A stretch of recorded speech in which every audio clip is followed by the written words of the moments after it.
So where are we headed? We're going to Dante's burial ground.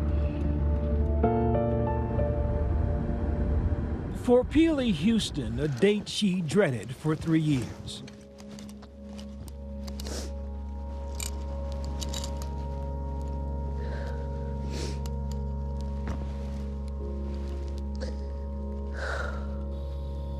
I never thought that I would see your name on something like this. I'm sorry I didn't have the courage to this day to come here. I thought I had enough time with my brother, and I just hope that other people realize how precious life is. Dante Barksdale was a big brother to much of Baltimore, technically called a violence interrupter. He was a street soldier of sorts, who shows up in urban battlefields when few others can or will. No Kevlar, no weapon, just his reputation and his word.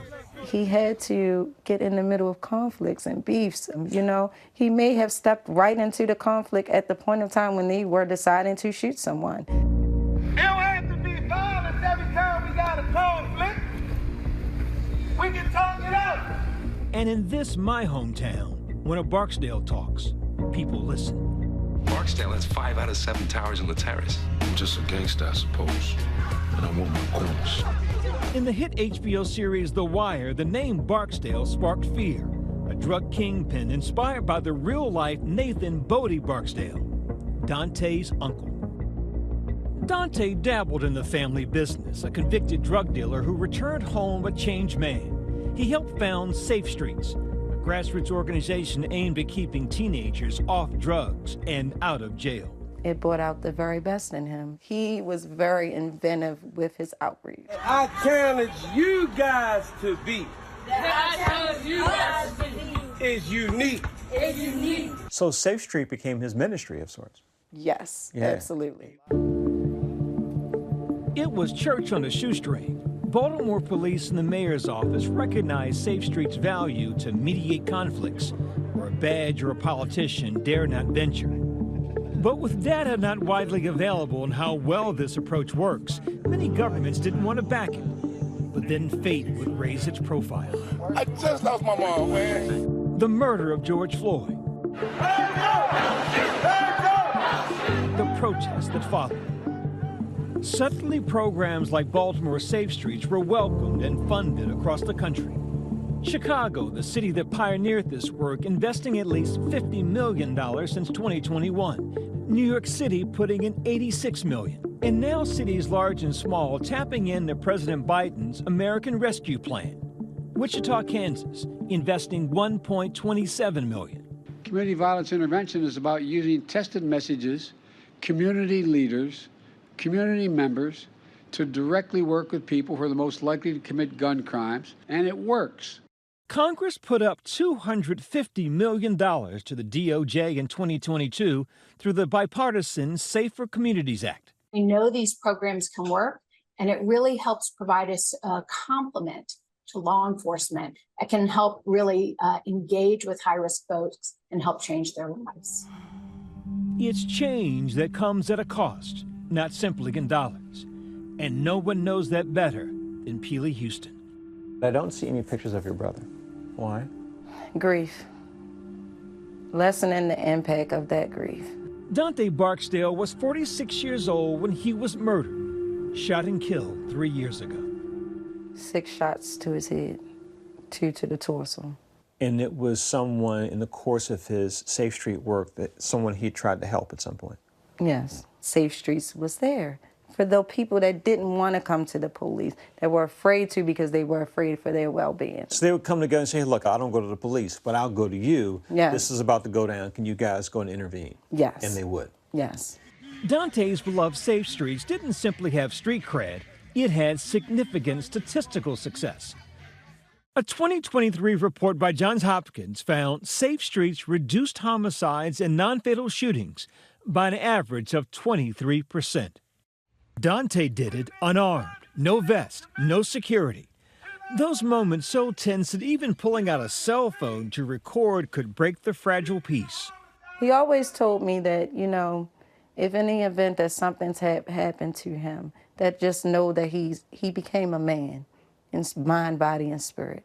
Barksdale was the first of 3 Safe Street violence interrupters murdered in 1 year. Tater was my friend. He was my brother. I remember going to his funeral, and I was like in a daze because I couldn't believe that he was snatched from us. Kay Bain is New York City's Dante Barksdale. Same passion, similar backstory. Ever been shot at? Yeah, Ever shoot at anybody? absolutely. This is what community looks like. This is what community looks like. He does CVI work in New York City in the largest housing project in America, Queensbridge. Home to hip-hop legend Nas and Mobb Deep. We be the infamous, you heard of us, official Queensbridge murderers. He's the founder and executive director of Community Capacity Development, or CCD. Most of the time, our phone rings and people say, I'm about to go kill somebody. That's a cry for help. Really? People have called? People don't stop calling us. The Queensbridge houses has a long history of violence. That all changed when CCD arrived. In 2017, an astonishing 365 days straight, not a single shooting. Today's shootings here are as rare as rainbows. We're on the hill. This is the heart of the housing development. We heard the talk, saw the swagger up close. Men and women who seemed able to see around corners. They knew the rhythm and the residents knew them. We're out here every day canvassing, interacting with the community, having conversation and dialogue. That's why we know before things pop off that they're going to happen. Here, the goats don't have rings. They have records. You're in prison for 44 years. Yes, I was in prison. For? Manslaughter, murder. How long have you been home? I've been home now going on 7 years. Why do this? I never want to see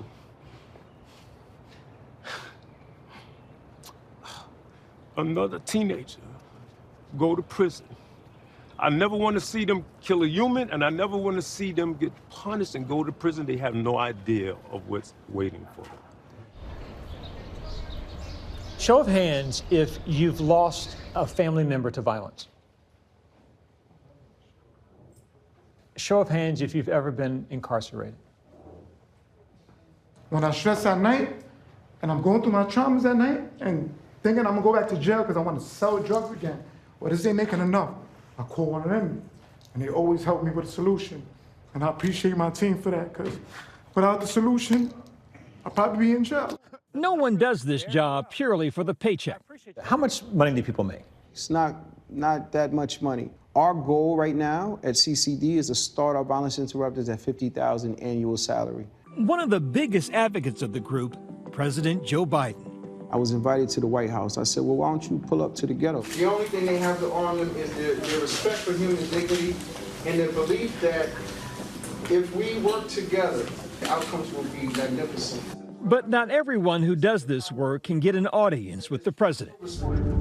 When we come back, We need to find out who's driving that black Suburban. interrupting violence in the murder capital of the country. Did anybody get hurt? What happens when violence interrupters are pushed to the brink? No, he just gave up this morning. It's too much for him. Stay with us.